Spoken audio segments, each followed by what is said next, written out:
নমস্কার বন্ধুরা, সবাই কেমন আছেন? ভালো আছেন? আশা করছি সবাই সুস্থ আছেন। আমরাও খুব ভালো আছি, সুস্থ আছি। এখানে শুধু ঠান্ডাটা একটু বেশি, তাছাড়া সব ঠিকই আছে। তো তাড়াতাড়ি করে বিছানাটা গুটিয়ে চলে যাব তার বড়বাবুর জন্য টিফিন বানাতে, কারণ সে রেডি হয়েই আমাকে ভিডিওটা করে দিচ্ছে আর বলছে তাড়াতাড়ি যে টিফিনটা করে আনো। তো টিফিনটাও জলদি সকালে যেটা সবচাইতে তাড়াতাড়ি হয় সেটাই করি। ওটস করে নিয়ে এসেছি আজকে, মশালা ওটস আর ডিম সেদ্ধ করেছিলাম। তো ফৌজিবাবু খেয়ে তাড়াতাড়ি ডিউটি চলে যাবে। আমাকেও আজকে দুবারের রান্না একসাথেই করে রাখতে হবে, কারণ আজকে আবার মুভি ডে, আমরা মুভি দেখতে যাব। আজকে অনেক কিছুই রান্না করেছিলাম, করলা দিয়ে আলু দিয়ে ভাজা করেছিলাম, তারপর বাঁধাকপি থেকে দিয়ে আলু টমেটো আর মটরশুঁটি দিয়ে রান্না করেছিলাম।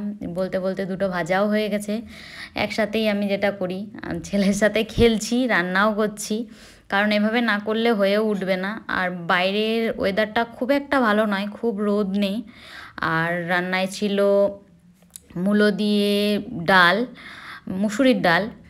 আর সকালে টিফিনের সময় যে ডিম সেদ্ধ করেছিলাম তাতে আরও দুটো ডিম বেশি করে করে রেখেছিলাম, কারণ রাতের জন্য ফুলকপি আলু আর ডিম দিয়ে একটা তরকারি করেছিলাম। এই যে আমরা তারপরে আর ভিডিও করা হয়নি, একদম মুভি দেখতে যাওয়ার আগে রেডি হয়েই ভিডিও করছি, কারণ বড়বাবু এসে জলদি জলদি চলে গেছে।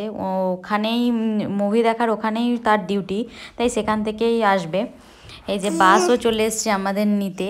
মুভি দেখতে গিয়ে দুটো সিন ক্যাপচারও করে রাখলাম যে ভিডিওতে দেবো বলে। আমার এই সপ্তাহে ফাইটার মুভি চলছিল, বইটা আমাকে বেশ ভালোই লেগেছে, খারাপ নয়, কারণ আর্মি নিয়েই বই। তো দীপিকা পাদুকোনকে তো খুবই সুন্দর লেগেছিল বইটাতে, আমারই খুব সুন্দর লাগছিল দেখতে। আমারও ইচ্ছা হচ্ছিল যদি এরকম কিছু হতে পারতাম। তারপরে আর ভিডিও করা হয়নি, পরের দিন সকাল হয়ে গেছে। তো আর বিছানা তোলা কি দেখাবো, তাই বিছানা তুলে চলো বাইরের ওয়েদারটা তোমাদের দেখাই। আজকে সারা দিন বৃষ্টি, কাল মুভি দেখে আসার পর থেকেই বৃষ্টি, আসার সময় বৃষ্টি হচ্ছিল। তো বাইরের ওয়েদার খুবই খারাপ, তার মধ্যে এখানে এত ঠান্ডা, বাইরে বেরোনোর মতন পরিস্থিতি নেই। এদিকে বাচ্চা ঘরেও থাকতে চায় না, কি করা যাবে। বড়বাবুকে টিফিন করে খাইয়ে পাঠিয়ে দিয়েছি, তারপর ছেলে একটু ঘুমিয়েছিল, ওই ফাঁকে আমিও খেয়ে নিলাম। তারপর বাইরের ওয়েদারটা দেখতে গেছিলাম, কারণ বড়বাবু ডিউটি যাওয়ার সময় বলছিল একবার বাইরে বেরিয়ে দেখো, খুব সুন্দর লাগছে দেখতে। আর সত্যিই তাই, ফোনে অতটা সুন্দর না এলেও বাইরেটা দেখতে অপূর্ব সুন্দর লাগছিল। কখনো তো আমি দেখিনি, বাইরেও কোথাও যাইনি, এটাই আমার প্রথম কোয়ার্টারে আসা। আর এত সুন্দর লাগছিল দেখতে যে ভিডিও না করে পারলামও না। আর নেটওয়ার্কের এত প্রবলেম, কাউকে ভিডিও কল করে দেখাবো সেরকম পরিস্থিতিও নেই। তবু দু একজন বন্ধুকে ফোন করলাম, দেখালাম, তারা বুঝতেও পারছিল না, কিন্তু সামনে থেকে দেখতে খুবই সুন্দর লাগছিল। তারপর বড়বাবু জলদি জলদি চলে এসে বিরিয়ানি বানালো। আমার খুব বিরিয়ানি খেতে ইচ্ছা হচ্ছিলো, তো তাকে বললাম ফোন করে, সে জলদি জলদি চলে আসার পরে বিরিয়ানি বানালো। তারপর এই যে লেয়ারিং করছে, আমাকে বলছে চলো আমাদের ক্যান্টিনেরও জিনিস আনা হয়নি, চলো আজ তোমাদেরকে ক্যান্টিন দেখাই। তো লেয়ার করার পরে উপরে দিদিকে কিছুটা দিয়ে এসেছিলাম, আর বাদবাকি আমরা খেয়েছিলাম। আমি তো দুবার করে খেয়েছি। খেয়ে দিয়ে চলে গেছিলাম আমরা ক্যান্টিন জিনিস আনতে, কারণ ছেলের প্যাম্পার্স সব কিছুই শেষ হয়ে গেছে, তো আনতেও হবে। মাসও শুরু হয়ে গেছে, 3-4 দিন সবাই গিয়েছিল, আমি যেতে পারিনি।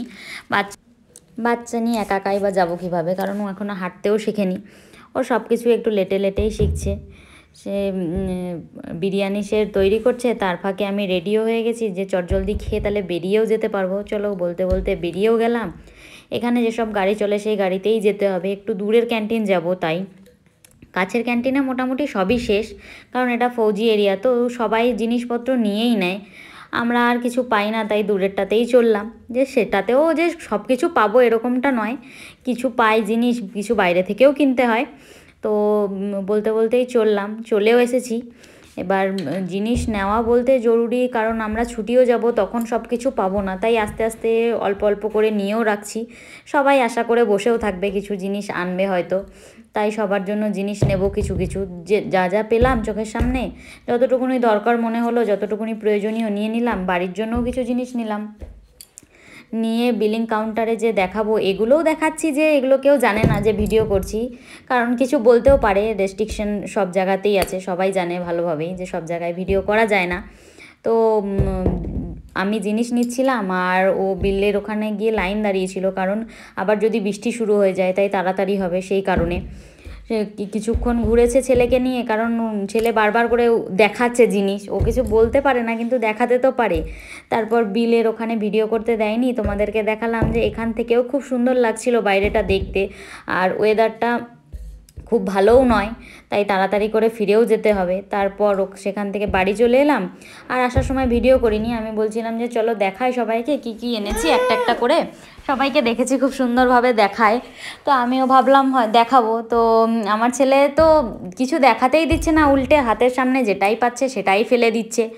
এই তাই তার পাপা বললো যে চলো এমনি ভিডিও করে দিচ্ছি তোমায়, এসে দেখাতে তোমায় দেবে না, একটা একটা করে সব কিছুই ফেলে দেবে, আর আমাকে আবার ডিউটিও যেতে হবে। তাই আমি বললাম তাহলে তাই করো, একটা ভিডিওও বানিয়ে দাও। আজকের ভিডিওটা এখানেই শেষ করছি। সবার কেমন লাগলো সব কিছু দেখে একটু জানিও, আমার ভিডিও কেমন লাগছে সেটাও জানিও। সবাই ভালো থেকো, সুস্থ থেকো। আমার চ্যানেলটা যদি সাবস্ক্রাইব না করা থাকে তো সাবস্ক্রাইব করো আরও নতুন নতুন ভিডিও পেতে। চলো বাই বাই, গুড নাইট।